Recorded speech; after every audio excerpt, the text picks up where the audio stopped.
Welcome to Vardhan blogs. పొట్టు మినపప్పు వడియాలు ఏ రకంగా రెడీ చేసుకోవాలో ఈరోజు చెప్తానండి.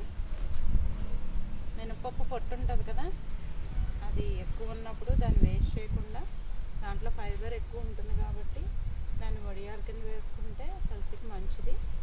అప్పుడు దానికి సంబంధించి ఆ పొట్టు ఎంత ఉందో చూసుకొని పొట్టుకు తగ్గ మినపప్పును బాగా రుబ్బుకొని ఆ పొట్టులో కలుపుకొని కారానికి తగ్గట్టు పచ్చిమిర్చి పేస్ట్ చేసి వేసుకుని దానిలో నువ్వులు కలుపుకొని కొంచెం జీలకర్ర ఇలాగా పొడియాల్లో వేసుకుంటే చాలా టేస్ట్గా ఉంటుందండి.